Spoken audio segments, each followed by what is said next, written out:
तो भैया आज की क्लास में हम डिस्कस करने वाले हैं एविडेंसेस। सर किसके एविडेंसेस? जो हमने जो हमने sir interior structure of the earth में पढ़ा है, आज हम उसके साक्ष्य देखने वाले हैं। ठीक है, अच्छा लिसन, यहाँ पे आज थोड़ी सी बारिश हुई थी तो हो सकता है बीच बीच में मेरी आवाज कटे, क्योंकि नेटवर्क उतना स्टेबल है नहीं। तो अगर आवाज से रिलेटेड आपको कोई भी प्रॉब्लम आएगी तो अपना माइक फीचर यूज करके मुझे इमीडिएटली बता देना, चैट बॉक्स में मत लिखना। ऑल राइट, ठीक है। सर होमवर्क तो मैं लगता है मैं चेक करूंगा, मन नहीं मेरा आज, बाद में। एंड साथ ही साथ बच्चे आज की क्लास में हम डिस्कस करने वाले हैं about the continental drift theory. जी हाँ, एक ऐसी थ्योरी जो आपका पूरा दिमाग खोल के रख देगी कि सर एग्जैक्टली ये कॉन्टिनेंट्स मूव कैसे हुए, कॉन्टिनेंट्स में क्या मूवमेंट होती है। आने वाली 3-4 क्लासों में आपको ये समझ में आ जाएगा कि सर माउंटेन्स मेरे घर के सामने क्यों नहीं बने, सर वॉल्केनो मेरे घर के सामने क्यों नहीं आता, सर ये ज्यादातर माउंटेन्स जिस लोकेशन पर हमें देखने को मिलते हैं ये वहीं पर क्यों है, डेजर्ट्स आपके ज्यादातर वेस्टर्न मार्जिन पे ही आपको देखने को क्यों मिलते हैं। हर एक चीज, हर एक कॉन्सेप्ट आपको आने वाली 3 से 4 क्लासेस में समझ में आ जाएगा। Am I clear? Parachute landing वाले बच्चों से मेरी खास रिक्वेस्ट है कि प्लीज पुराने सेशंस देख लेना। बिना पुराने सेशंस देखे क्लास कनेक्ट नहीं कर पाओगे आप। अगर पढ़ना है तो ईमानदारी से पढ़िए, कायदे से पढ़िए, वरना क्यों ही तुम अननेसेसरी परेशान हो रहे हो, है ना? राइट? हाँ जी, संजय न्यू स्टूडेंट, वेलकम। चलो प्रीति, शुभजीत, कृतिका, अनुराधा, स्टार्ट करते हैं सर। सबसे पहले हम एविडेंसेस वाले पोर्शन को कवर करेंगे, उसके बाद बच्चे हम बढ़ेंगे कॉन्टिनेंटल ड्रिफ्ट थ्योरी की तरफ। नाम से घबराना नहीं, बहुत ही आसान चीजें हैं, आराम से आपको समझ में आएंगी। उससे पहले क्विक रिकैप, ये कल वाली स्लाइड है, ये मत सोचना कि मैं पहले से कुछ लिख के लेके आया हूं। एक एक पॉइंट, एक एक चीज मैंने आपको कल की क्लास में लिखवाया है। हाँ जी सर, एक बार क्विक रिकैप करते हैं जल्दी से। लिथोस्फेयर, उसके बाद एस्थेनोस्फेयर, उसके बाद मीजोस्फेयर, उसके बाद आउटर बेरिस्फेयर, उसके बाद सर इनर बेरिस्फेयर। कहानी सर स्टार्ट होती है 0 से 100 किलोमीटर, 100 से 700, 700 से 2900, 2900 से 5120, 5120 से 6400 या 6371 भी किसी किसी किताब में लिखा रहता है। ठीक है सर, 0 से 100 किलोमीटर तक लिथोस्फेयर, 100 से 700 किलोमीटर एस्थेनोस्फेयर, 700 से 2900 किलोमीटर मीजोस्फेयर, 2900 किलोमीटर से लेके 5120 किलोमीटर तक आउटर बेरिस्फेयर। बेरिस्फेयर को बच्चे आप कोर भी कह सकते हो, इनफैक्ट कोर के लिए आप टर्म यूज करते हो बेरिस्फेयर। कोई भी जो नया बच्चा हो उसको कंफ्यूज नहीं होना है, ठीक है। 5120 किलोमीटर से लगा के 6371 या 6400 किलोमीटर तक इनर बेरिस्फेयर, या तुम इसे इनर कोर भी कह सकते हो। इधर राहुल, इधर चलो। सर लिथोस्फेयर सॉलिड स्टेट, सियाल प्लस सीमा, एस्टेनोस्फेयर वही पोर्शन है सर जहां पे आपको क्या देखने को मिलता है, come on in the chat box जल्दी से। यही सर वो पोर्शन है जिसने आपके एग्जाम का सिलेबस बढ़ा रखा है, सारी कहानी यहीं से रिलेट हो रही है। मैग्मा सर, मैग्मा सर, यहां पर इतनी हीट क्यों है? कीवर्ड क्या पढ़ाया था मैंने आपको? कीवर्ड बच्चे मैंने आपको क्या पढ़ाया था, यहां पर इतनी हीट क्यों है? Come on guys, faster faster. Convectional current, convectional currents क्यों है? या तो तुम मेरी क्लास में रिलेट करोगे या तो तुम छोड़ के चले जाओगे। चलो come on, radioactive elements, very good. Anuradha, Krittika, Preeti, Rahul. भैया हीट ज्यादा है, हीट क्यों ज्यादा है? आयदान मासी, बिल्कुल सही जवाब बच्चे। Pooja, what is you? You sir, you. चलिए sir, mesosphere solid state and यहाँ पे मिनरल पाया जाता है Seema, that is silicon and magnesium. Outer barysphere भैया लिक्विड स्टेट, याद रखेंगे लिक्विड स्टेट, कंसेप्ट ऑलरेडी मैंने आपको पढ़ा रखा है। राहुल ख्याली दुनिया से बाहर आओ। सर नीफे, नीफे हमें देखने को मिलता है आउटर बेरिस्फीयर में, NiFe stands for nickel and iron. Sir inner barysphere solid state में होता है, और हमें बच्चे निकल एंड आयरन यहां पर देखने को मिलता है। एक विकेट डाउन राहुल, मलाकर लेफ्ट। वेरी गुड, यही तो चाहिए मुझे। एकेडमी में सीट्स लिमिटेड है, तुम क्यों अननेसेसरी कंपटीशन बढ़ा रहे हो? जी हाँ, मैं फिर कह रहा हूं, पैराशूट लैंडिंग यदि आपने की, नुकसान आप ही गए। ठीक है, चलिए सर। अर्थक्वेक, अर्थक्वेक क्या होता है? शेकिंग, ट्रम्बलिंग या फिर movement of that specific lithospheric slab. ठीक है, लिथोस्फेरिक स्लैब मतलब बच्चे वो रॉक, वो सॉलिड वाला पोर्शन, वो चट्टान वाला पोर्शन, वो जमीन वाला हिस्सा जहां तुम रहते हो। टर्मिनोलॉजीज में जहां से अर्थक्वेक आ रहा है, जहां से वो सिस्मिक वेव्स ओरिजिनेट हो रही हैं, point of the origination of your seismic waves, उस पॉइंट को तुम क्या बोलोगे?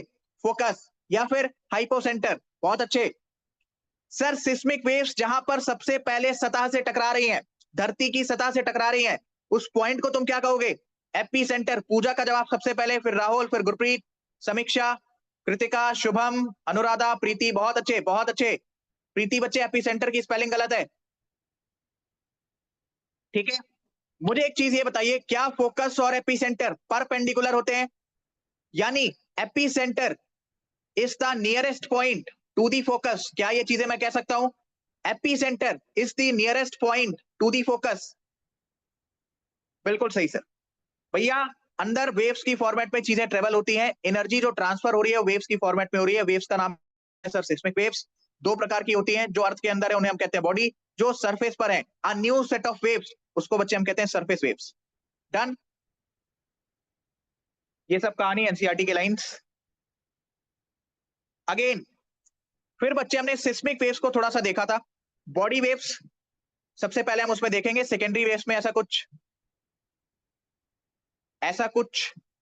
खास तो है sir. Body waves and surface waves. Surface waves में इतना कुछ आपको दिमाग लगाने की आवश्यकता नहीं है, सिर्फ इतना जानना कि सर वो डिस्ट्रक्शन में पार्टिसिपेट सबसे ज्यादा करती हैं। प्राइमरी और सेकेंडरी दोनों का कॉन्सेप्ट आपको अच्छे तरीके से पता होना चाहिए। फोन यूज करने की वजह से टाइपिंग में इश्यूज है। अगर प्रीति सेलेक्ट हुई तो रोहित की तरफ से उन्हें एप्पल का लैपटॉप। हाय रोहित, क्यों गया क्या? Rohit, where are you Rohit? No, sir, I am here. Hmm, Good ठीक है ना? news. Updated has come. क्या हो गया? Update has come from update this. आ गई है? Yes, sir. भाई एक मिनट रुको, जीवन की बहुत ही इंपॉर्टेंट अपडेट है। प्लीज एक मिनट का समय दे, तब तक ये स्लाइड को प्लीज थोड़ा सा गौर से ऑब्जर्व करें।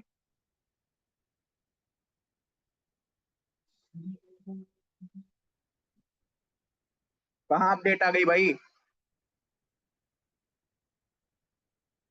Just मैं send कर रहा हूँ just. भेजो।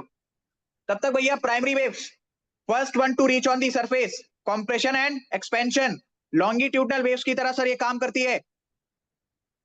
पार्टिकल्स वेव की डायरेक्शन में ट्रेवल करते हैं। 3-4 बार इसको एक कोरे कागज पे लिख दो। सर प्राइमरी वेव्स में मैंने क्या पढ़ा कि वहां के जो पार्टिकल्स हैं वो वेव की डायरेक्शन में ट्रेवल करते हैं, यानी पार्टिकल्स आपके पैरेलल होते हैं सर वेव डायरेक्शन के।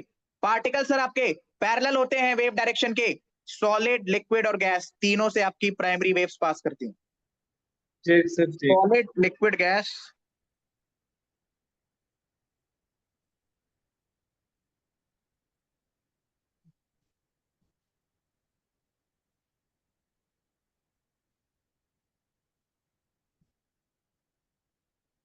भैया ये तो कुछ भयानक ही अपडेट है ये। मतलब ये सही, अब तुम मांग लो। अब तुम क्या करोगे? अब तुम क्या कर सकते हो? अब तुम कुछ नहीं कर सकते भैया, भूल जाओ, यही बेहतर है। चलिए सर, इधर सॉलिड में, लिक्विड में, गैस में, तीनों में सर ये ट्रेवल करती है। याद रखेंगे, स्पीड सबसे ज्यादा कहां पर होगी सर? सॉलिड में, लिक्विड में या गैस में? जहां पर पार्टिकल सबसे ज्यादा पास पास में होंगे। जहां पर पार्टिकल सबसे ज्यादा पास पास में होंगे। ठीक है,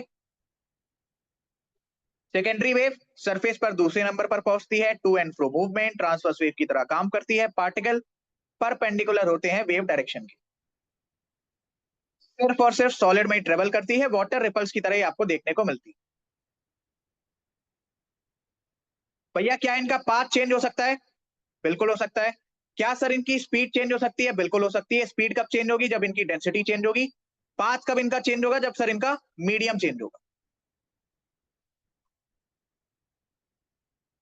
ओ मेराकली स्केल और रिक्टर स्केल, जल्दी से इन दी कमेंट सेक्शन। होमवर्क दिया था कल।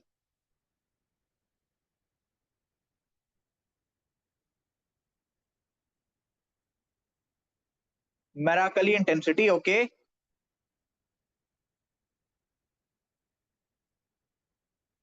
सर अगर तुम्हें पता करना है इंटेंसिटी ऑफ अर्थक्वेक, इंटेंसिटी मतलब तीव्रता, इंटेंसिटी मतलब तीव्रता कि सर अर्थक्वेक कितना तीव्र था, तो तुम यूज करोगे Mercalli scale. Richter scale is used for magnitude. Earthquake का मैग्नीट्यूड क्या था, इन नंबर्स वो कितना था। याद रखना ये आपकी एक लॉगरिथमिक स्केल होती है।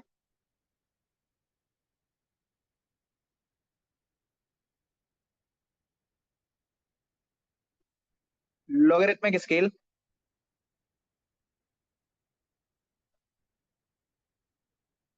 लॉगरिथमिक स्केल, इसकी एक unit, one unit 10 times energy को दर्शाती है।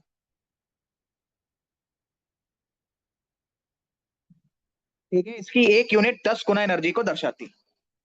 इसको आप याद रखेंगे। बाकी भैया वेव्स वगैरह मैंने आपको कल पढ़वा ही दिया था, ये भी आपका हो ही गया था, सरफेस वेव्स, बॉडी वेव्स। अब आ जाते हैं सर हम एविडेंसेस के ऊपर।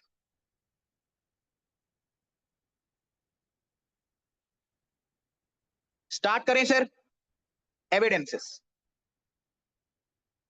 Let's start with evidences. चलिए सर स्टार्ट करें। स्टार्ट करें क्या सर जी? दीवार से टिक के ना बैठे। गुड। आप बोल रहे हैं कि आपका वीडियो ऑन है, यदि आपने वो ऑफ किया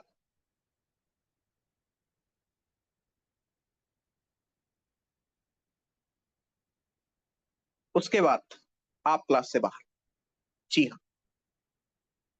अच्छा, ये चैट में भविष्य, प्रीति, राहुल, अनुराधा, ऐदान, समीक्षा, बाकी बच्चे, बिनीशा, रुस्तम, रुस्तम रुस्तम रुस्तम, कमांडर रुस्तम पावरी। मुझे ना वो रुस्तम वाली मूवी याद आ गई यार। Nice one. Then we have Sanjay. Sanjay, Sanjay ji कैसे हैं आप? सर जो है अभी तक तो बढ़िया था, आगे का पता नहीं।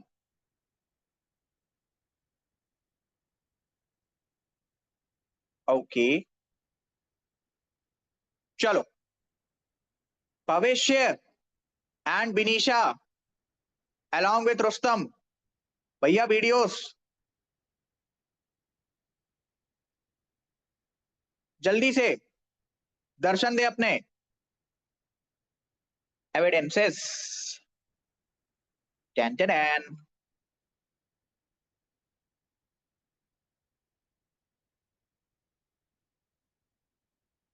कैमरा खराब है, कोई नहीं, तुम ऑन करो, कोई बात नहीं, मैं देख लूंगा तुम्हें।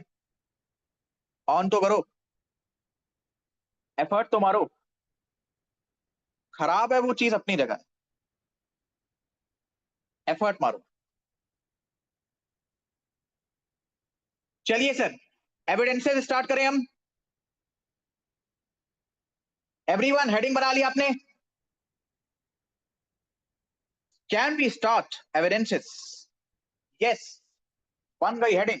गुड। भैया सबसे पहला एविडेंस, सबसे पहला evidence, that is volcano, that is volcano. मुझे एक चीज ये बताओ, वॉल्केनो में तुम्हें क्या देखने को मिलता है? लावा? यस। मुझे बताना इस लावा का टेम्परेचर कैसा होता है?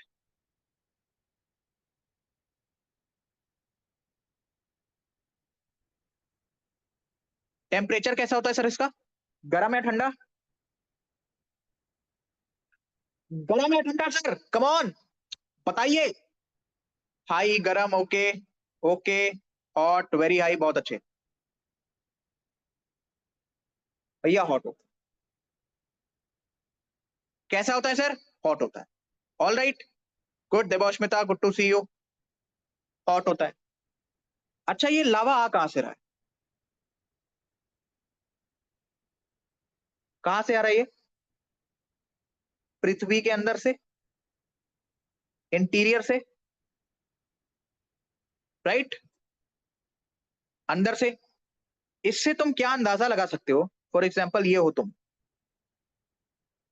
राइट, इससे आप क्या अंदाजा लगा सकते हो कि सर पृथ्वी के अंदर हमें अत्यधिक गर्मी देखने को मिलती है, यानी वहां पर टेम्परेचर बहुत ज्यादा है, वहां पर टेम्परेचर बहुत ज्यादा है। क्या ये चीज आपको पता चल पा रही है कि सर वहां पर टेम्परेचर बहुत ज्यादा है?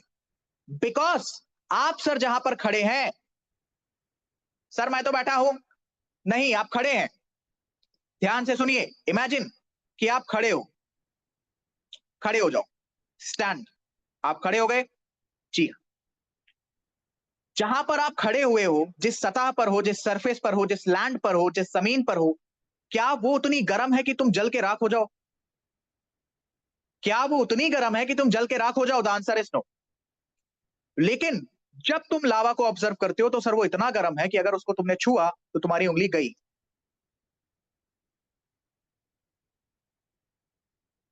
जी हाँ, आपकी उंगली गई, अगर आपने पूरा हाथ अपना उसमें टच किया, हाथ गया आपका, वो इतना गर्म है सर। तो इतना ज्यादा टेम्परेचर। अच्छा, लावा है क्या? What is lava? Melted rocks, melted rocks. भैया इतना ज्यादा टेम्परेचर, इतना ज्यादा टेम्परेचर कि रॉक्स को पिघला दे रहा है। इसका मतलब आप एक चीज अपने दिमाग में सोच सकते हो, लेकर आ सकते हो उस बात को कि सर आंतरिक संरचना में, पृथ्वी के इंटीरियर में मुझे मुझे टेम्परेचर बहुत ज्यादा देखने को मिलता है, गर्म देखने को मिलता है। वॉल्केनो से आपने एक चीज ही अंदाजा लगाई, पहला एविडेंस। दूसरा, लावा का स्टेट क्या है? What is the state of lava? Semi fluid, या तुम इसको फ्लूइड भी कह सकते हो। अब कुछ बच्चों को फ्लूइड वर्ड इमेजिन नहीं होगा, इसको आप रिलेट करो शहद से, हनी। शहद देखा है? शहद, शहद, हनी। थोड़ा सा हनी लेना एंड उसको फर्श पे गिराना, उसका जो फ्लो है ना, उसका जो फ्लो है ना, उसी को मैं फ्लूइड बोल रहा हूं। ठीक है, यानी वो जो हनी है आपकी, आप ऐसा समझो मैं उसी को फ्लूइड बोल रहा हूं। और पानी, पानी तुम्हारा एग्जैक्ट लिक्विड में आता है। जैसे अभी अपने वॉशरूम में जाओ, बाल्टी से पानी निकालो और बहा दो, वो लिक्विड है, बट हनी निकालो, तुम देखोगे कि जो हनी है उसका फ्लो धीमा है, जो शहद है उसका फ्लो धीमा है। तो तुम हनी से फ्लूइड वर्ड को रिलेट कर सकते हो, इमेजिन कर सकते हो। सर कैसे इमेजिन करूं? सामने ब्रेड पकौड़ा रखा है विथ डुअल चटनी, इमेजिन हुआ? वैसे इमेजिन करना है, ठीक है। चलिए, यानी सर ये फ्लूइड से मैं क्या अंदाजा लगा पा रहा हूं कि जहां पर मैं खड़ा हूं वो तो सॉलिड है, बट पृथ्वी के अंदर मुझे कहीं ना कहीं लिक्विड वाला पोर्शन भी देखने को मिल रहा है। कहीं ना कहीं सर मुझे लिक्विड वाला पोर्शन भी देखने को मिल रहा है। तो क्या वॉल्केनो तुम्हारे लिए डायरेक्ट एविडेंस में आ गया? क्या सर वोल्केनो आपके लिए एक डायरेक्ट एविडेंस में आ गया? डायरेक्ट एविडेंस बताइए, क्या सर वोल्केनो आपके लिए एक डायरेक्ट एविडेंस में आ गया? All right sir, point number 2, दूसरा जो फैक्टर आपकी एनसीईआरटी मेंशन करती है दैट इज ग्रेविटी एनोमली।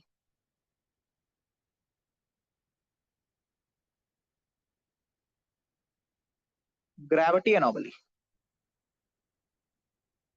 ये क्या होता है सर?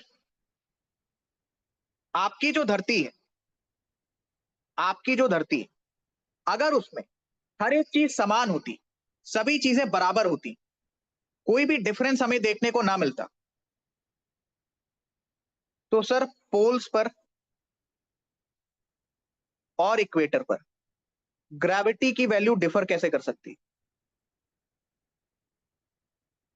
पोल्स पर और इक्वेटर पर ग्रेविटी की वैल्यू डिफर कैसे कर सकती? जीवन में अगर कभी भी आपने फिजिक्स पढ़ी हो तो आपको पता होगा कि सर इक्वेटर पर हमें ग्रेविटी यानी जी की वैल्यू कम देखने को मिलती है। वेल डन, कम देखने को मिलती है। वहीं पर हाई, इक्वेटर पर हाई होती है। भविष्य, ऐसा क्या? अच्छा, भविष्य बेटे 12वीं का पेपर है तेरे कुछ महीने बाद, फिजिक्स आती है उसमें, फिजिक्स ऐसे होगा। बुरा लगा? लगना भी चाहिए। मैं तो कहता हूँ 10-12 बार लग जाए, अच्छी बात है। सर पोल्स पर ग्रेविटी की वैल्यू ज्यादा होती है। ये जो तुम्हें डिफरेंस देखने को मिल रहा है, ये जो तुम्हें डिफरेंस देखने को मिल रहा है, ये माना जाता है कि ये डिफरेंस अर्थ के इंटीरियर की वजह से आया। क्योंकि यदि अर्थ के इंटीरियर में हर एक चीज समान होती, सेम होती, तो तुम्हें ये वैल्यू में डिफरेंस देखने को ना मिलता। तो एविडेंस नंबर 2, बट याद रखना ग्रेविटी एनोमली इनडायरेक्ट एविडेंस में आएगा। इनडायरेक्ट, डायरेक्ट स्रोत मतलब जिससे तुम सीधा अंदाजा लगा रहे हो कि सर अंदर ना लिक्विड है, अंदर ना टेम्परेचर ज्यादा है, कहीं ना कहीं पे लिक्विड है, और अंदर जो जैसे जैसे मैं जाऊंगा वहां पे टेम्परेचर बहुत ज्यादा है। इनडायरेक्ट एविडेंस जहां पे तुम्हें एग्जैक्टली चीजें पता नहीं चल रही कि इसका इफेक्ट हमें क्या देखने को मिले। तो कई बार वो एनडीए जैसे एग्जाम में क्वेश्चन डायरेक्ट भी पूछ देते हैं, तो इसलिए मैं आपको साथ साथ लिखवाता जा रहा हूं। Indirect evidence, indirect evidence. Point number 3, point number 3, integrated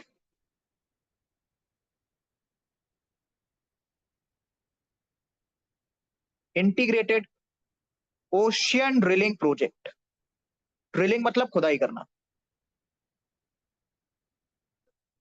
integrated ocean drilling project,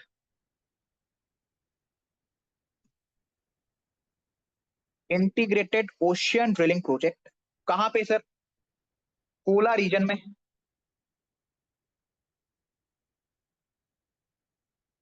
Cola reason में सर। अब सर ये कहां है?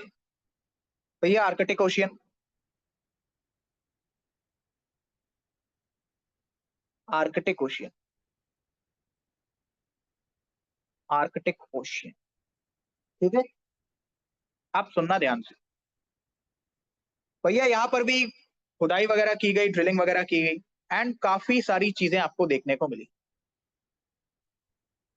बट इसको भी अल्टीमेटली तुम इनडायरेक्ट एविडेंस में डालो। Indirect evidence. और भी बहुत सारी चीजें हैं जो आपकी एनसीईआरटी मेंशन करती है, जिसमें पॉइंट नंबर 4 है सर आपका माइनिंग।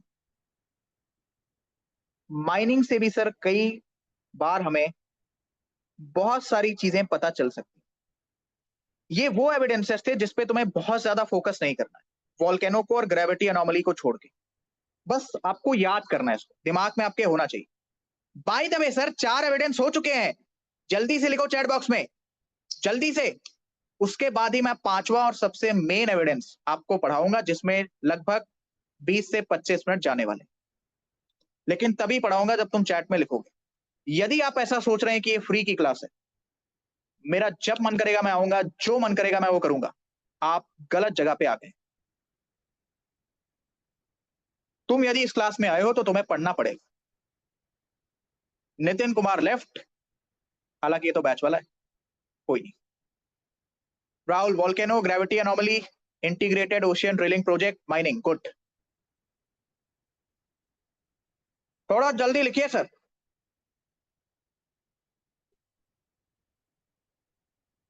सर कमान, लिखिए सर, लिखिए।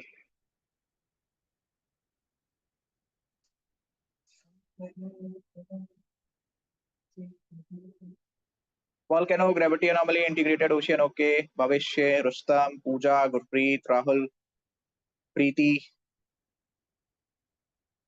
प्रीति, दो तो प्रीति है, प्रीति स्क्वायर, हैदान, माशी, ओके। चलिए सर, डन है। कृतिका राठौड़, अनुराधा, चलो।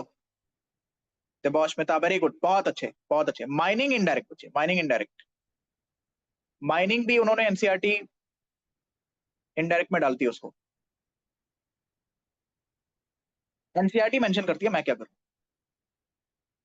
उनका ऐसा मानना है कि माइनिंग से भी कई बार आपको चीजें एक्जैक्टली पता नहीं चलती। हाँ, वॉल्केनो को उन्होंने डाला है डायरेक्ट में। अब भैया तुम आओ, पांचवा और सबसे important evidence, that is seismic waves.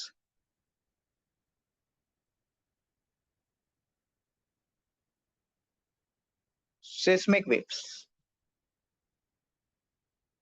Seismic waves.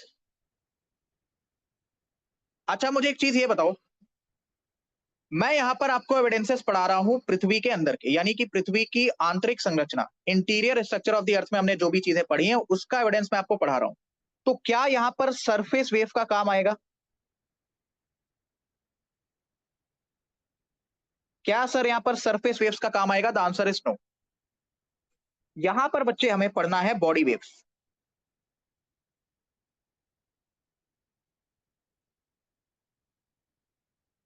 Body waves, body waves. इसमें भी sir P wave and S wave,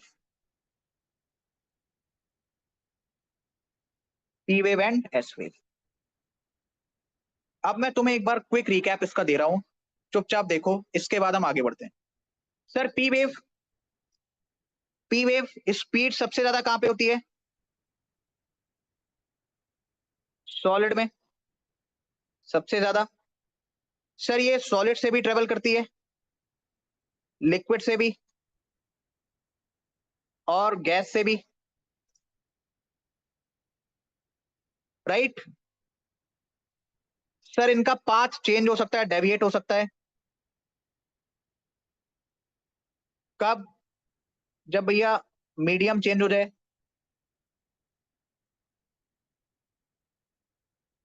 जब भैया इनका मीडियम चेंज हो जाए। सर स्पीड इफेक्ट हो सकती है, ज्यादा हो सकती है, कम हो सकती है, जब डेंसिटी डिफरेंस आए, घनत्व चेंज हो। जो जो पॉइंट मैं आपको यहाँ पर लिखवा रहा हूँ उसको लिख लेना, इन्हीं पॉइंट्स को हम यूज करने वाले हैं अभी। जो भी चीज मैंने आपको पढ़ाई है आज मैं एक एक चीज प्रूफ करने वाला हूँ। Sir S wave speed ultimately कहां पे ज्यादा होगी? सॉलिड में। सर ऐसा क्यों? बिकॉज ये सिर्फ और सिर्फ सॉलिड से ही ट्रेवल करती है, ओनली सॉलिड। इसका भी सर पार्ट डेविएट हो सकता है मीडियम चेंज होने पे, स्पीड ज्यादा कम हो सकती है डेंसिटी डिफरेंस में। सर वो जो है सॉलिड में कैसे डेंसिटी डिफरेंस होगा? भैया कहीं कहीं पर, जहां पर तुम जैसे जैसे पृथ्वी के अंदर जाओगे तुम्हें ज्यादा डेंस रॉक्स मिलेंगे, ज्यादा घनत्व वाले रॉक्स मिलेंगे, ठीक है। कहीं पर लेस डेंस रॉक्स हैं, less dense rocks, less dense rocks. तो मुझे बताओ क्या स्पीड में डिफरेंस आ जाएगा? थोड़ा ही आएगा लेकिन आएगा। तो इसमें कंफ्यूज मत होना कि सर यहाँ पर कैसे वो डेंसिटी डिफरेंस, कैसे वो स्पीड वगैरह कम हो रही है, जरा एक बार समझाओ। कल समझा रखा है, ठीक है, कल समझा रखा है। संजय जी, आपकी शक्ल देख के ऐसा लग रहा है कि आपको चीजें कम समझ में आ रही हैं। क्या आपने इससे पहले 2 क्लासें देखी हैं? नहीं देखी हैं? भैया देखनी पड़ेंगी। संजय जी, देखनी पड़ेंगी। कहां पर मिलेंगी? Rohit Saini, your department please. ये आपको बताएंगे हमारे ऑनरेबल रोहित सर, जो बिना किसी दक्षिणा के काम करते हैं। रोहित सर बताइए, रिकॉर्डिंग कहां पे मिलेगी? 1 मिनट रुको। संजय, ये डाउट क्लास के लास्ट में पूछना आप, ठीक है? चलिए भैया, बॉडी वेव में क्या पी वेव एस वेव में जो अभी मैंने आपको पॉइंट्स बताए हैं वो आपको क्लियर है? क्लियर है क्या सर जी? आयदान को क्लियर है, रुस्तम को भी क्लियर है, राहुल को भी क्लियर है, प्रीति, शुभजीत भी लाइक। 2 घंटे पॉलिटी पढ़ाते हैं, 1 घंटा ज्योग्राफी पढ़ाते हैं, बहुत पढ़ाते हैं sir. Anuradha, Shubham, Debosmita, all right, Bhavishya, ठीक है चलो। बॉडी वेव्स,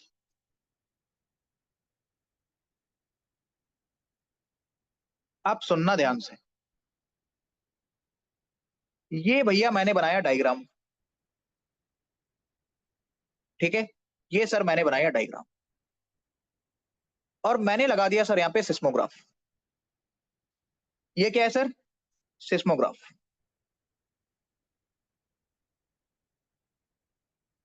सिस्मोग्राफ, ठीक है।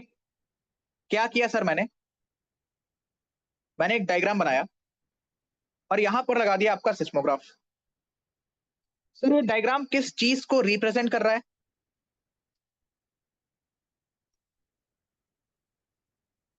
Reasons of earthquake.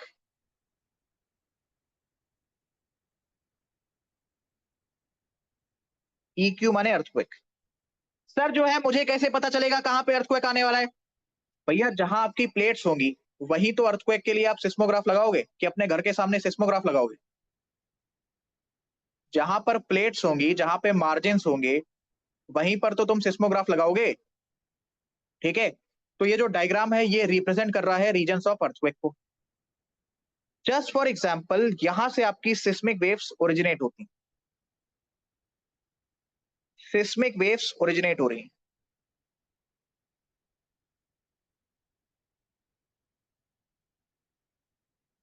Originate, originate.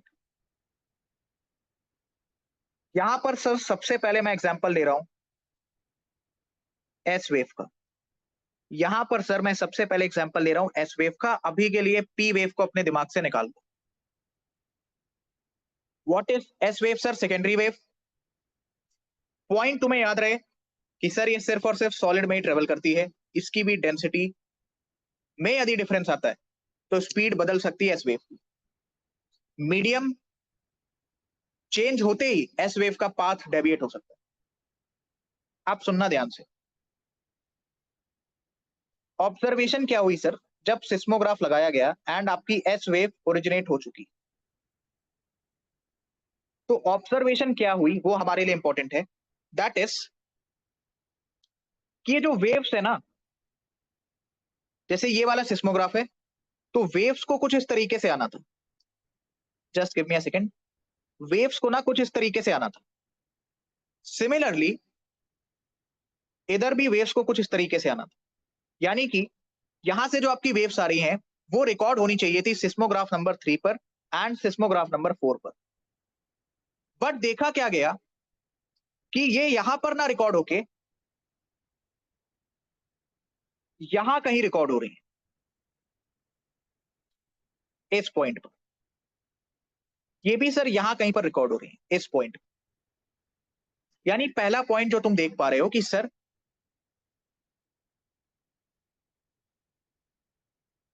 Seismic waves का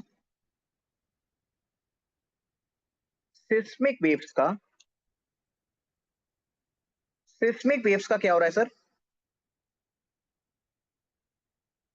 पाथ चेंज हो रहा है, यानी डेविएट हो रहा है। सिस्मिक वेव्स में भी सर एस वेव्स क्या हो रहा है सर? Path deviation. बिल्कुल ध्यान से समझना, पूरा कंसंट्रेशन आपका यहां चाहिए। तुम यदि कहोगे मैं इसके बाद नहीं पढ़ाऊंगा, बट 10-15 मिनट 20 मिनट जितनी भी देर में आपको ये कॉन्सेप्ट समझा रहा हूं, प्लीज ध्यान से सुन लेना। Path deviation, right? ओके, तो क्या मैं एक छोटा सा डायग्राम बना दूं यहां पे, फाइनल डायग्राम, कि सर वेव्स आपकी इस प्रकार से आ रही हैं,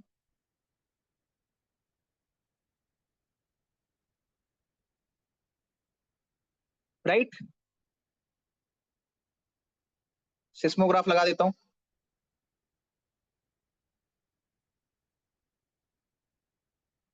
अब ध्यान से सुनना, ये वाली जो वेव है इसको रिकॉर्ड होना था यहां पर, बट ये रिकॉर्ड कहां हो रही है?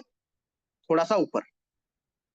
ये वाली जो वेव है इसको रिकॉर्ड होना था सर इस पॉइंट पर, बट ये रिकॉर्ड कहां हो रही है? थोड़ा सा ऊपर। सिमिलरली सर ये वाली जो वेव है इसको रिकॉर्ड होना चाहिए यहां पर, बट ये रिकॉर्ड कहां हो रही है सर? इस पॉइंट पर। तो सबसे पहला ऑब्जर्वेशन जो मैं कर सकता हूं वो मैं क्या कर सकता हूं कि सर सिस्मिक वेव्स में मैं एस वेव को स्टडी कर रहा हूं, और मुझे ये देखने को मिलता है कि एस वेव का पाथ डेविएट होता हुआ दिखाई दे रहा है। ऑब्जर्वेशन नंबर 1, इतना समझ में आया? इतना समझ में आया? आप सुनो तुम ध्यान से,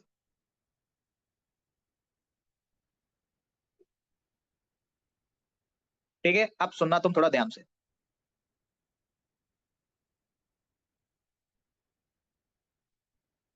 मुझे 1 मिनट का टाइम दो, डायग्राम थोड़ा सा मैं कायदे से बना दूं।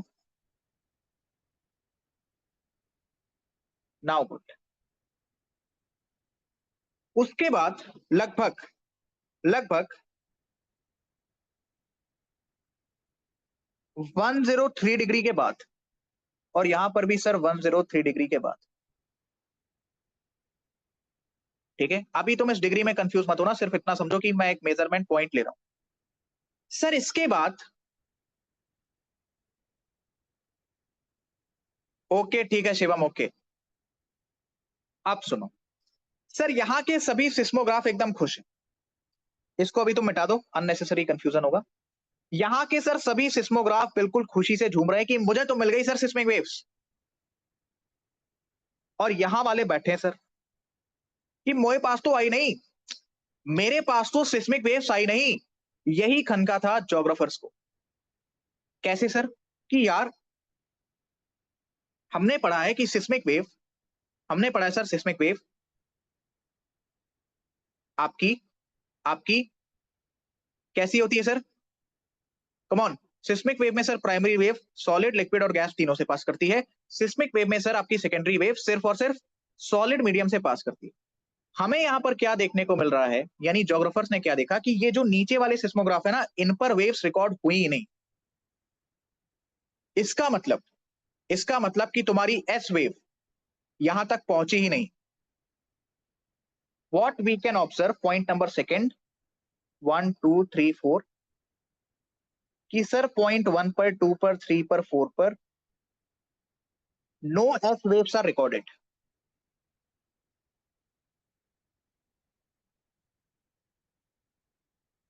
No S waves are recorded. No S waves are recorded. ये कैसे हो सकता है? आप सुनो तुम ध्यान से,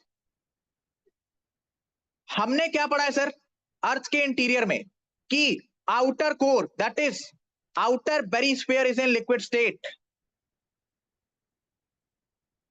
सर कोर, बेरिस्फीयर, उसमें भी सर आउटर वाला, ऊपर वाला ऊपरी हिस्सा, outer barysphere is in liquid state. भैया सिस्मिक वेव सिर्फ और सिर्फ सॉलिड मीडियम से पास करती है, यानी यदि वो इसके आगे नहीं आ रही है, इसका मतलब कि सर कहीं ना कहीं पर लिक्विड मीडियम है। अब तुम्हारे दिमाग में डाउट आएगा, सर गैस भी तो हो सकता है ना, गैस। मैं कहूंगा फिर याद करो, जब आपका वायुमंडल बना, जब आपकी पृथ्वी बनी, तो हल्की चीजें कहां गई? हल्की चीजें कहां गई? बाहर गई सर। हल्की चीजें कहां गई? बाहर गई। तो ज्यादा चांसेस किसके हैं कि सर गैस तो बाहर गई है, तो outer core must be in which state? Must be in which state? Liquid state. तभी सर आपकी एस वेव वहां से पास नहीं हो रही है और नीचे वाले सिस्मोग्राफ को सेकेंडरी वेव्स देखने को नहीं मिल रही हैं। मैंने आपको पढ़ाया था कि आउटर कोर लिक्विड स्टेट में है, आज मैंने इस बात को प्रूफ कर दिया। क्योंकि यदि ऐसा ना होता तो सिस्मिक वेव्स मुझे देखने को मिलती। अब इसी सेम चीज को तुम यहां पर भी देख लो, देख सकते हो ये लमसम 105 डिग्री 105 डिग्री के आसपास की बात चल रही है। एनसीईआरटी में तुम्हें ये डेटा देखने को मिलेगा 103। खैर सर यहां से आपका अर्थक्वेक ओरिजिनेट होता है। अब तुम ध्यान से देखो, ये जो वेव्स है इसको यहां पे कहीं पे रिकॉर्ड होना था, बट ये यहां पर रिकॉर्ड हो रही है। इसे सर यहां पर कहीं पे रिकॉर्ड होना था, बट ये यहां पर रिकॉर्ड हो रही है। यानी सबसे पहला पॉइंट वही पॉइंट सर, पाथ मुझे डेविएट होता हुआ दिखाई दे रहा है। पाथ सर मुझे डेविएट होता हुआ दिखाई दे रहा है। अब सुनना तुम ध्यान से, सर पाथ कब डेविएट होता है? पाथ आपका कब डेविएट होता है सर? कम ऑन बताइए in the comment section, in the chat section, आपका पाथ कब डेविएट होता है सर? हाय मीडियम चेंज पे राहुल, मीडियम चेंज पे, मीडियम चेंज होने पर।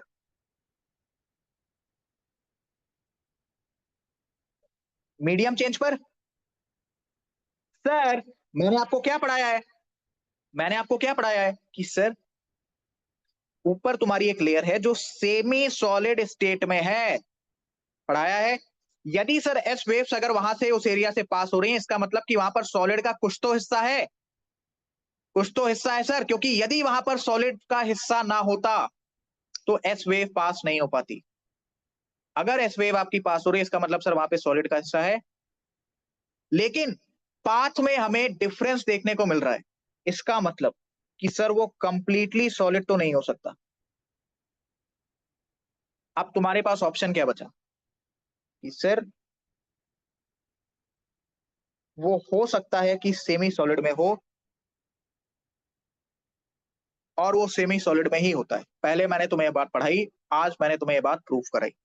पाथ डेविएट होने से क्या मतलब है कि सर कहीं ना कहीं मीडियम चेंज हो रहा है। सर मीडियम मतलब सॉलिड से लिक्विड होता तो एस वेव आपकी पास नहीं कर पाती, पास कर रही है सर इसका मतलब सॉलिड है, लेकिन लेकिन पाथ आपका डेविएट हो रहा है, इसका मतलब कंप्लीटली सॉलिड तो नहीं हो सकता, कंप्लीटली सॉलिड तो नहीं हो सकता। सर क्या ऑप्शन आपके पास बचता है? ऑप्शन बचता है सर आपके पास कि कहीं ना कहीं ये ऊपर वाला जो इलाका है ये सेमी सॉलिड स्टेट में है, ये सर सेमी सॉलिड स्टेट में। अब तुम देखो एक चीज, जैसे ही भैया ये एस वेव आपकी एक कोर के पास आ रही है, यहां से पास नहीं हो पा रही, यानी कि यहाँ के सिस्मोग्राफ को वेव्स देखने को नहीं मिल रही। अब तुम याद करो वो वाला कॉन्सेप्ट कि sir S wave only passes through solid medium, यानी सर कोर में कुछ ना कुछ तो गड़बड़ी है कि मुझे वेव्स देखने को ही नहीं मिल रही।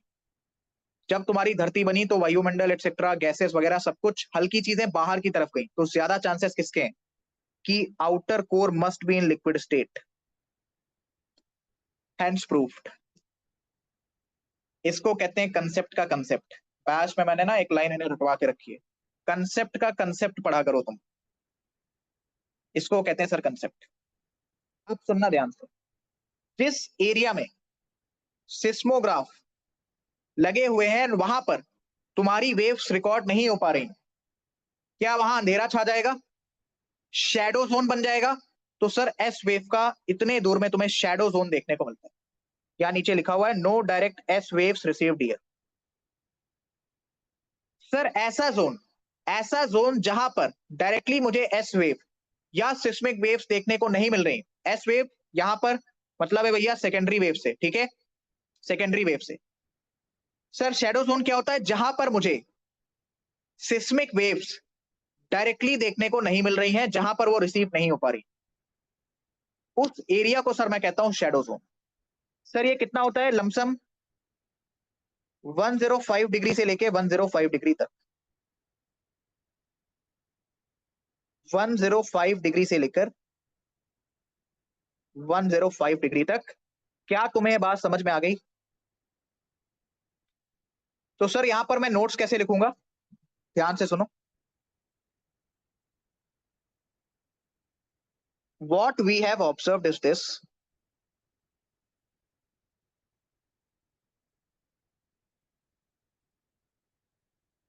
What we have observed is this.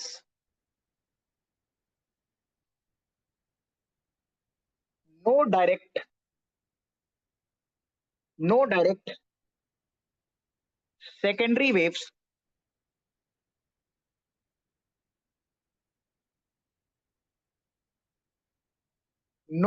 secondary waves are recorded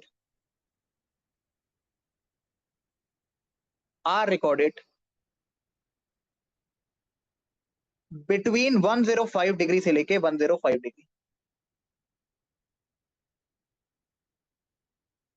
secondary waves. Hence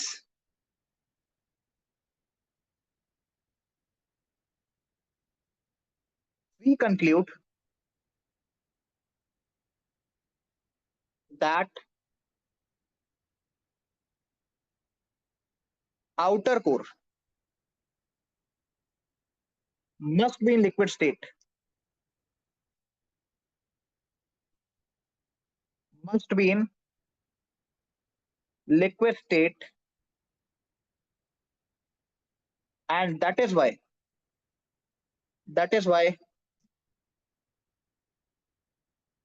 no S waves are recorded. No S waves are recorded.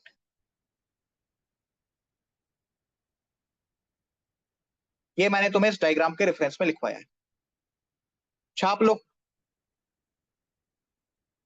No direct, we conclude outer core must be in liquid state. That is why no S waves are recorded. भैया ये data भी याद रखना, कोई तुमसे S wave का shadow zone पूछ ले, एनसीईआरटी में डेटा 103 डिग्री से लेकर 103 डिग्री भी दिया रहता है, तो कंफ्यूज मत होना। डन है?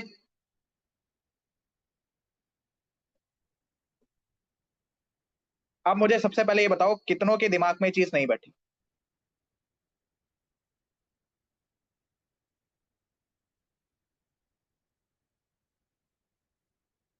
Conventional currents are semi solid. भैया कन्वेंशनल करंट्स जहां से आ रहे हैं वो स्टेट, वो जगह तुम्हारी सेमी सॉलिड है।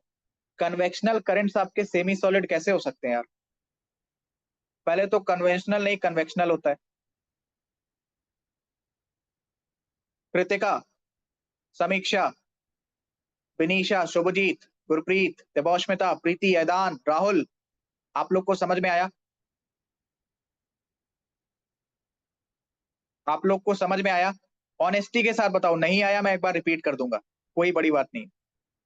आराम से पढ़ेंगे, तसल्ली के साथ पढ़ेंगे, बट जल्दबाजी नहीं करेंगे। एवरीवन समझ में आया तुम्हें?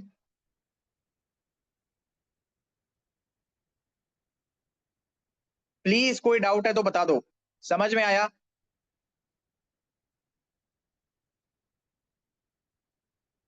All right. तो भैया ये कहानी थी पी वेव की, सॉरी एस वेव की। अब तुम्हारे दिमाग में रुस्तम एक बार और रिपीट कर दो, कोई बात नहीं, चलो।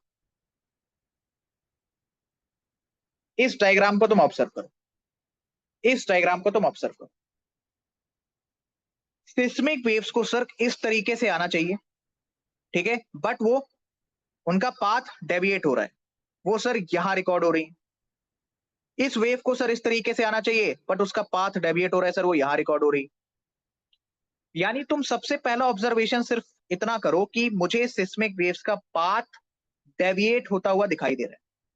सिस्मिक वेव्स में भी सर एस वेव की मैं बात कर रहा हूं, सिस्मिक वेव में भी सर मैं एस वेव की बात कर रहा हूं, तुम्हें उसका पाथ डेविएट होता हुआ दिखाई दे रहा है।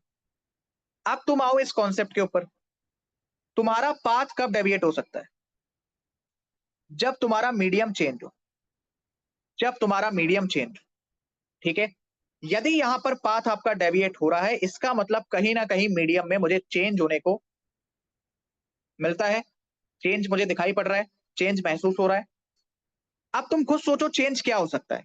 यदि ये वाला लिक्विड होता, यदि ये वाला लिक्विड होता तो मैंने तुम्हें क्या पढ़ाया कि सर एस वेव यानी सेकेंडरी वेव सिर्फ और सिर्फ सॉलिड से पास करती है, लेकिन यहां तक तुम्हें पूरा का पूरा देखने को मिल रहा है क्या क्या क्या देखने को मिल रहा है, सिस्मिक वेव्स तुम्हें देखने को मिल रही हैं, उसमें भी सर तुम्हारी एस वेव्स।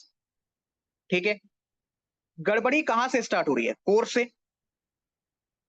कोर वाले रीजन के बाद तुम्हें किसी प्रकार की सिस्मिक वेव्स पास होते हुए नहीं दिख रही हैं, एस वेव्स पास होते हुए नहीं दिख रही हैं। यानी कि कोर से ऊपर वाला जितना भी इलाका है वहां से तुम्हारी सेकेंडरी वेव्स आई हैं, इसका मतलब कि सर वो सॉलिड स्टेट में ही होगा।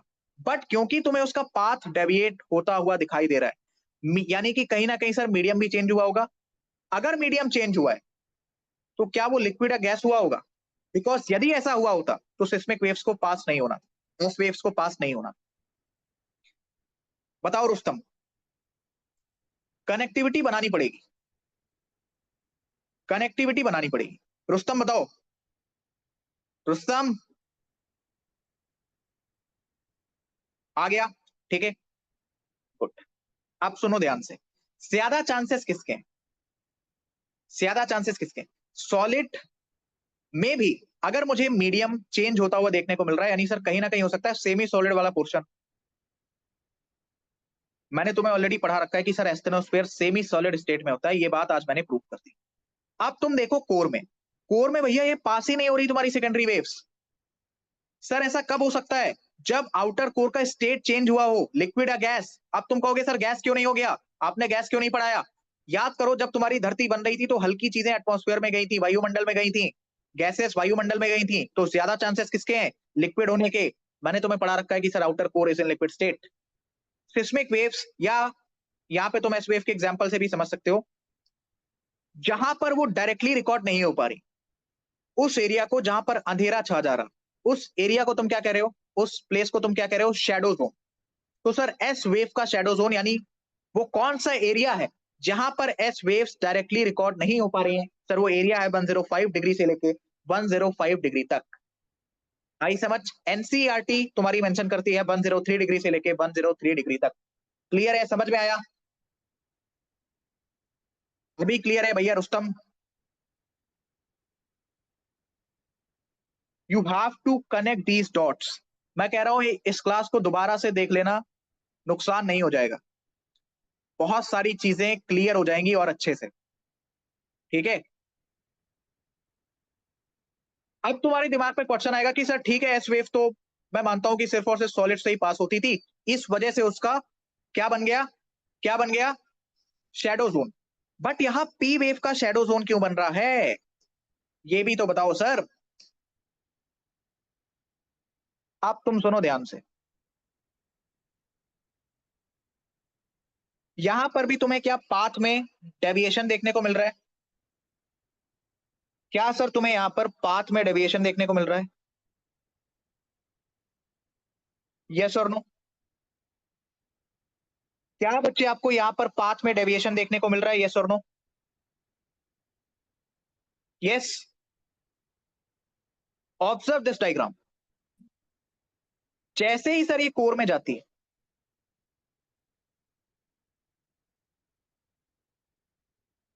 जैसे ही सर ये कोर में जाती है, कौन सी sir, P wave, that is primary wave.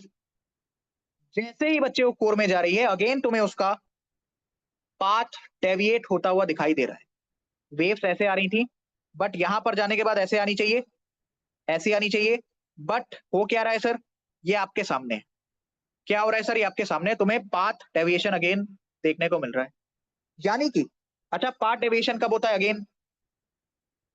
जब तुम्हारा मीडियम चेंज हो,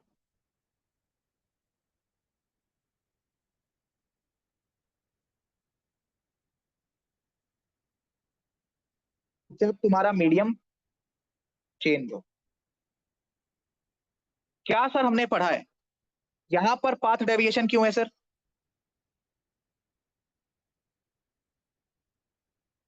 सेमी सॉलिड वाले की वजह से। सर यहां पर पाथ डेविएशन क्यों है? क्यों है सर? लिक्विड स्टेट की वजह से।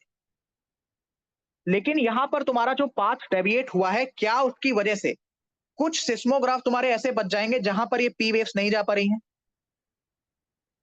कुछ सिस्मोग्राफ ये डेविएशन होने की वजह से कुछ सिस्मोग्राफ तुम्हारे क्या ऐसे बन जाएंगे जहां पर ये पी वेव्स नहीं जा पा रही, नहीं पहुंच पा रही।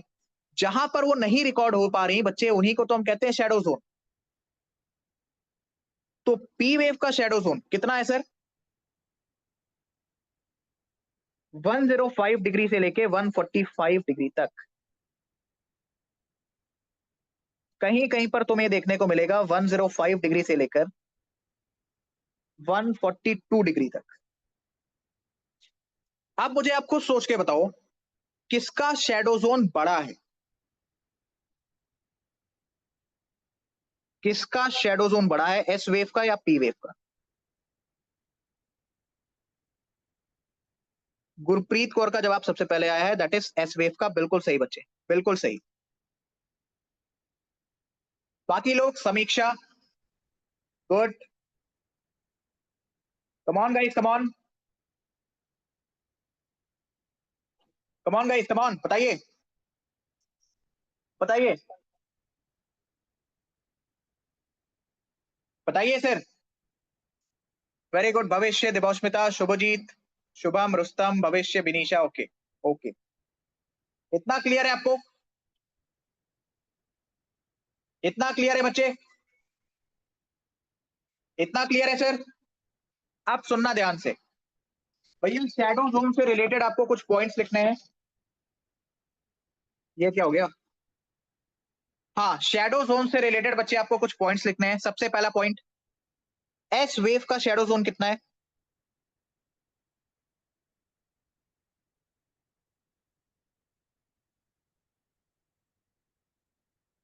सर एस वेव का शैडो जोन कितना है? एस वेव का सर शैडो जोन कितना है? 103 डिग्री से लेके 103 डिग्री। 105 वाला भी तुम सही मान सकते हो, जो एग्जाम में दिया हो ऑप्शन में। इतना क्लियर है? इतना समझ में आया? बताइए सर, पी वेव का शैडो जोन क्यों है? क्वेश्चन सुनो ध्यान से, मैंने ये नहीं पूछा कितना है, मैंने पूछा क्यों है। पी वेव का शैडो जोन क्यों बना है सर? पाथ डिफ्लेक्शन की वजह से, पाथ डेविएशन की वजह से। क्यों बना है सर? पाथ डेविएशन की वजह से। इतना क्लियर है? क्या आपको इतना समझ में आया? वहीं पर सर एस वेव का शैडो जोन क्यों बना है? बिकॉज आउटर कोर आपका लिक्विड स्टेट में है। आउटर कोर बच्चे आपका लिक्विड स्टेट में है। पी वेव का शैडो जोन कितना होगा सर? 103 डिग्री से लेके 142 डिग्री के आसपास। 103 डिग्री से लेके 142 डिग्री के आसपास। Some important points sir, beyond 145 degree, यानी 145 डिग्री के बाद तुम्हें सिर्फ और सिर्फ पी वेव्स का मूवमेंट देखने को मिलेगा। P waves only, P waves only. अब क्या कमाल का क्वेश्चन वो बना सकता है कि मुझे बताओ पी वेव का और एस वेव का कॉमन शैडो जोन कितना है?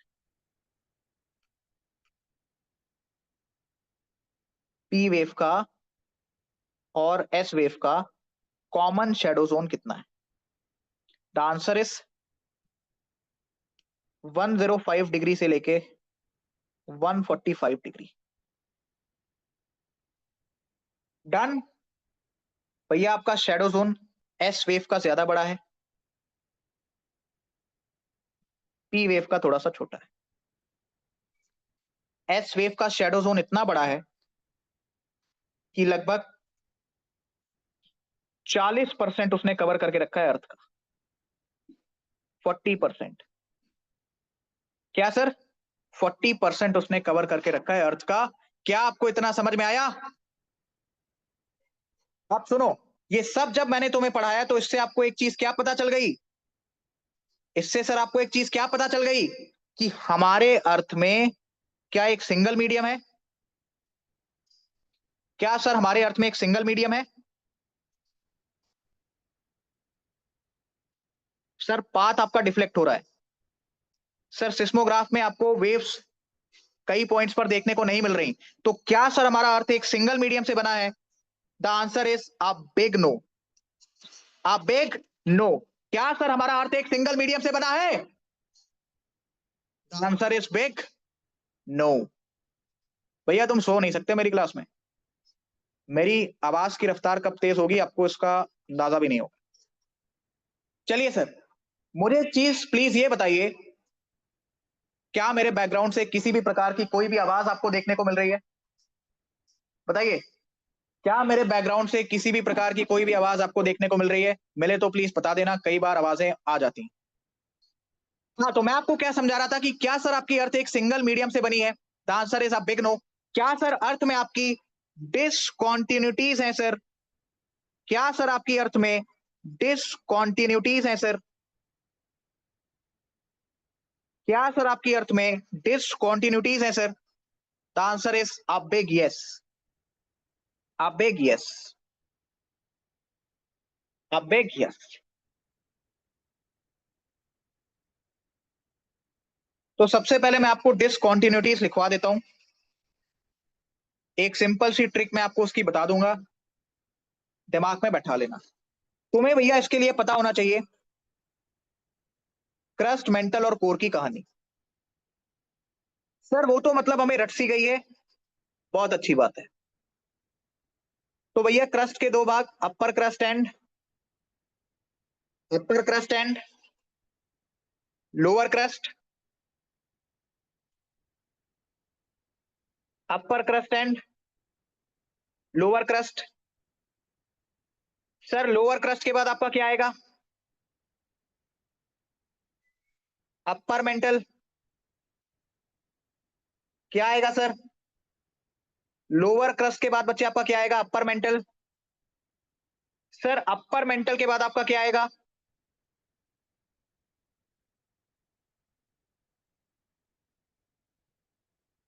Lower mental. Sir lower mantle के बाद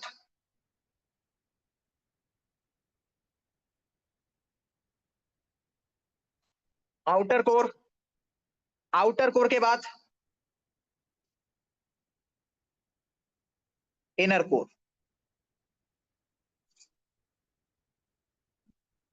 भैया अपर क्रस्ट एंड लोअर क्रस्ट के बीच में, सर थोड़ा कम समझ आ रहा है। क्या कम समझ आ रहा है बच्चे?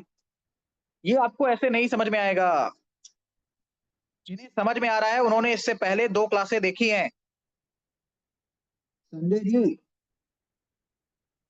आपको सिस्मिक वेव्स पता ही नहीं है तो आप कैसे पाथ डेविएशन, मीडियम चेंज ये सब पढ़ोगे? ठीक है, इससे पहले की दो क्लास देखना, कनेक्टिविटी बनाना, उसके बाद अगर नहीं समझ में आए तो फिर मुझे बताना। Sir upper crust and lower crust के बीच में डिस्कॉन्टिन्यूटी का नाम है सर कुनार्ड डिस्कॉन्टिन्यूटी। अब इसका कोई कंसेप्ट नहीं है, जिस साइंटिस्ट ने जो डिस्कवर किया उसने अपने नाम पे रख दिया। लोअर क्रस्ट और अपर मेंटल के बीच में मोहोरोविक। अभी इसकी ट्रिक बताता हूं, परेशान मत हो। Mohorovicic. Upper mantle and lower mantle के बीच में, जल्दी से। Sir Repetti. जो बैच वाले हैं, भैया तुम्हारे मुंह से जवाब नहीं निकल रहा।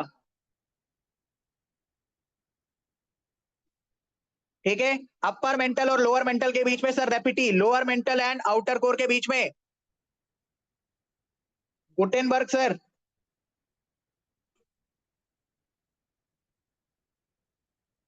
Gutenberg sir. And at last outer core and inner core के बीच में लहमान।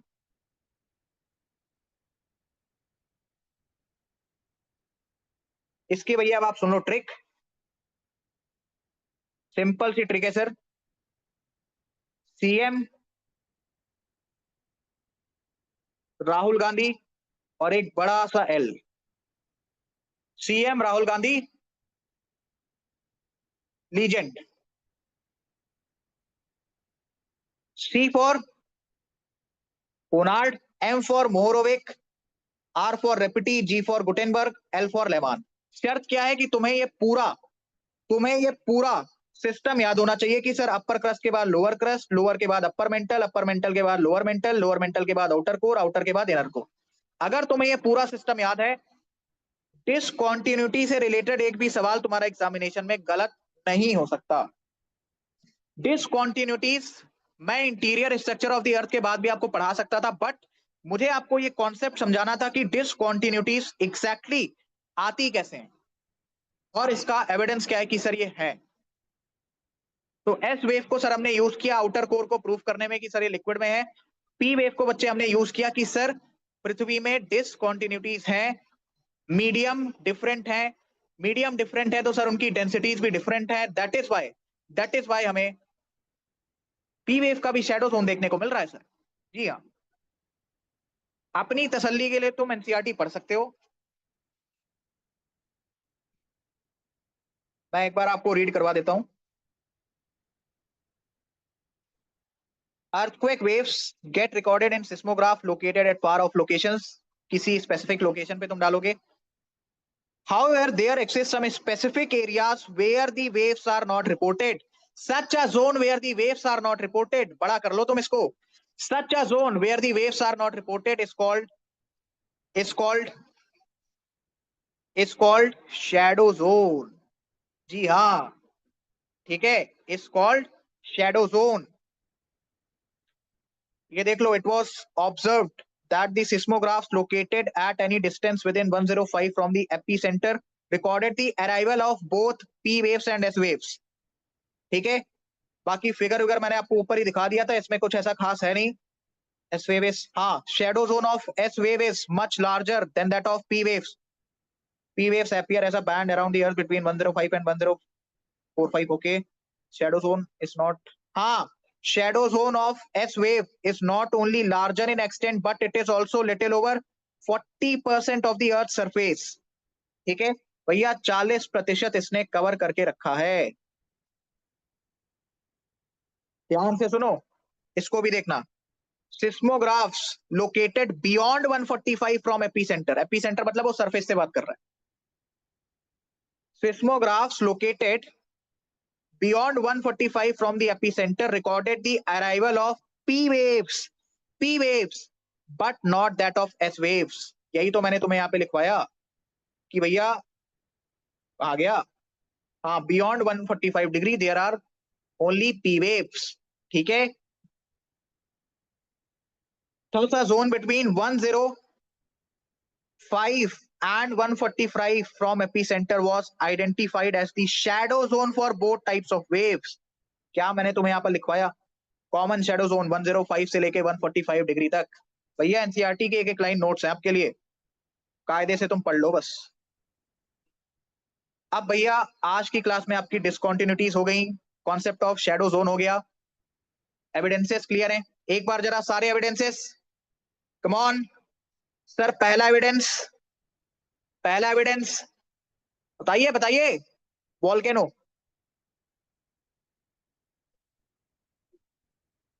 दूसरा एविडेंस वो ओशियन ड्रिलिंग प्रोजेक्ट।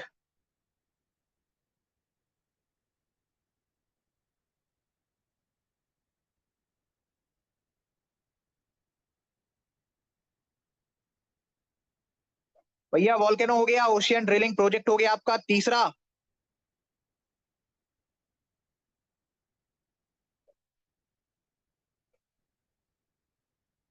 माइनिंग। चौथा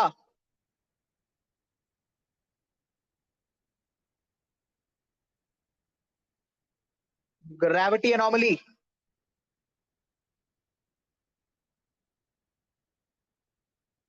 ग्रेविटी एनॉमली। पांचवा, कम ऑन गाइस, पांचवा ये क्या हो गया? सही हो गया, हो गया सही। जी हाँ, ग्रेविटी एनॉमली। इसके बाद सिस्मिक वेव्स।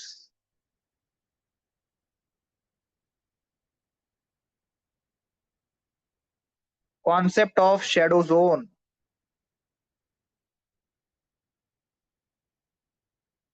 इसी के अंदर बच्चे हमने देखा डिसकॉन्टिन्यूटीज।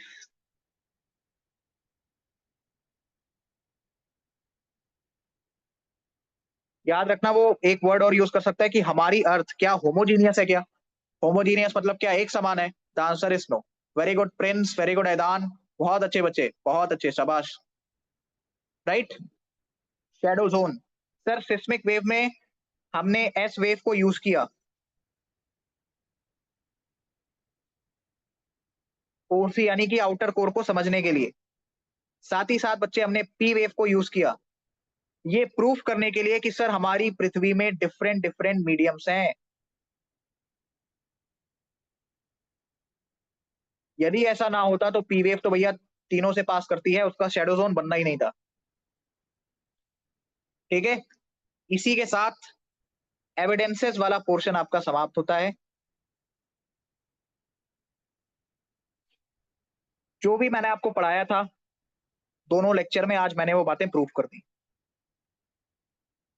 तो बेसिकली सिस्मिक वेव्स यानी कि अर्थक्वेक को कहीं ना कहीं हमने यूज किया है अर्थ के इंटीरियर को समझने के लिए। ठीक है। अर्थक्वेक को बच्चे हमने यूज किया है अर्थ के ही इंटीरियर को समझने के लिए। कल की क्लास में बच्चे हम मिलेंगे कॉन्टिनेंटल ड्रिफ्ट थ्योरी के साथ। सर वो आपने कहा था अल्टरनेट क्लासेस होती हैं, मेरी मर्जी, क्लास तो कल होगी जिसमें बच्चे हम कॉन्टिनेंटल ड्रिफ्ट थ्योरी को डिस्कस करने वाले।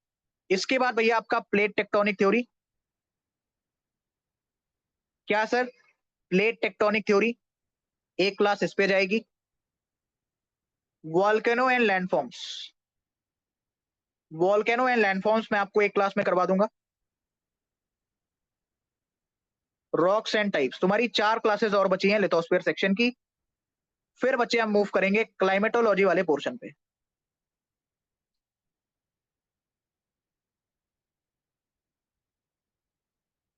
आफ्टर दैट क्लाइमेटोलॉजी, क्लाइमेटोलॉजी मैं स्लाइड्स लेके आया था, देख लो। ठीक है, सब कुछ लेके आया था बट अल्टीमेटली इस टॉपिक को मैं बीच में स्टार्ट करना नहीं चाहता। तो मैं उम्मीद करता हूं कि आज मैंने आपको जो भी कॉन्सेप्ट समझाया है पढ़ाया है वो आपको समझ में आया होगा, चीजें आपको क्लियर होंगी। ये पीडीएफ तुम्हें मिल जाएगी बट जब मैं पूरी कॉन्टिनेंटल ड्रिफ्ट थ्योरी आपको करवा दूंगा। आई समझ? क्लियर हुआ? तो सर आपका सेशन नंबर 3 फाइनली होता है कंप्लीट। कोई डाउट है तो प्लीज पूछिए, else I think we should wind up. Centre पर ग्रेविटी कैसे होती है मतलब?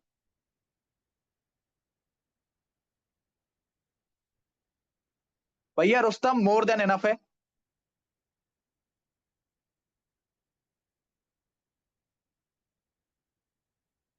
यार देखो, अगर तुम ये पूछ रहे हो तो तुम्हें उससे पहले ये पता होना चाहिए। राहुल सुनो,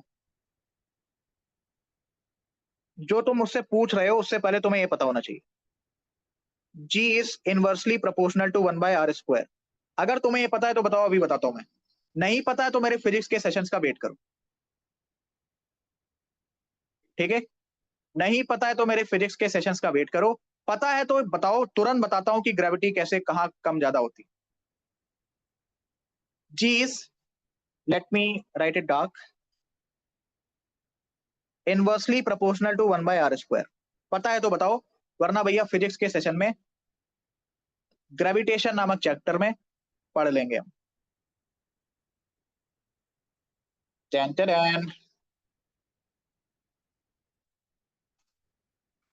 बैच वालों, भैया पॉलिटी रिवाइज करके आना कि सेशन कब स्टार्ट होंगे।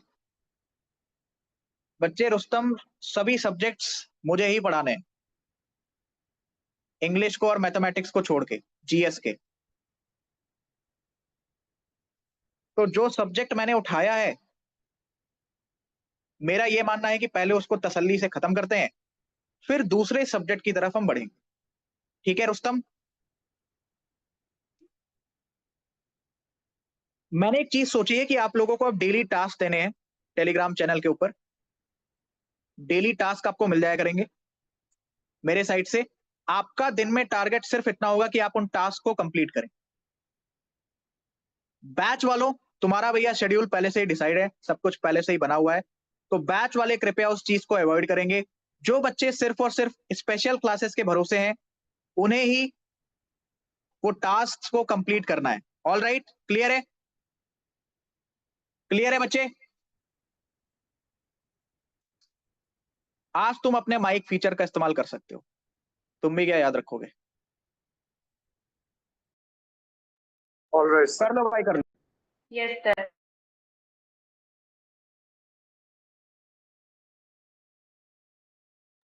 मुझे बताइए अगर आपको कोई तकलीफ है, कोई समस्या, स्ट्रैटेजी, रिवीजन, एनीथिंग, बताइए। हाँ शोभजीत सर, मेरी तो Yes, जीवन ही एक समस्या है। हाँ हाँ sir. Rohit, Saini,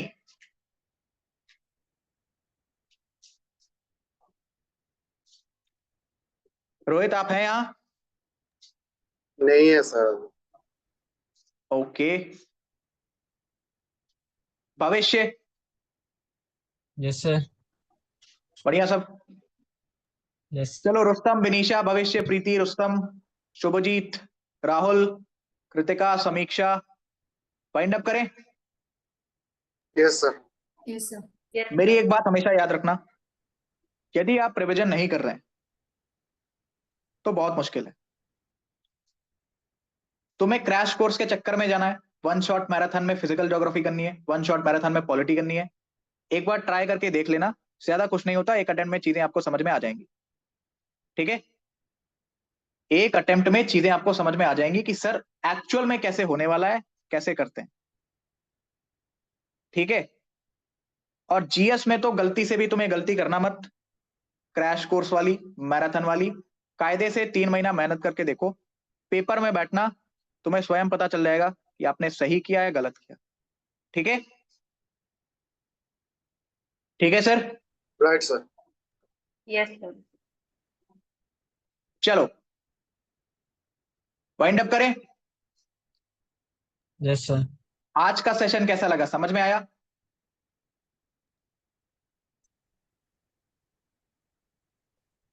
come on guys, समझ में आया? Yes sir. Yes sir. Yes sir. Chat feature का आप इस्तेमाल कर सकते हैं, साथ ही साथ आप अपने माइक फीचर का भी इस्तेमाल आज कर सकते हैं। कोई डाउट है, कुछ भी पूछना है, पूछ सकते हो। 2-3 मिनट और हैं आपके पास। Everything clear? Yes sir. Yes sir. कल मिलते हैं फिर ठीक 6 बजे। ध्यान रखना, प्रैक्टिस कर लेना, रिवीजन कर लेना। बाकी कल की क्लास में कॉन्टिनेंटल ड्रिफ्ट थ्योरी की कहानी को हम आगे बढ़ाएंगे। ठीक है? चलो, जय हिंद। जय सर। जय हिंद सर। जय Hind sir. Thank you sir.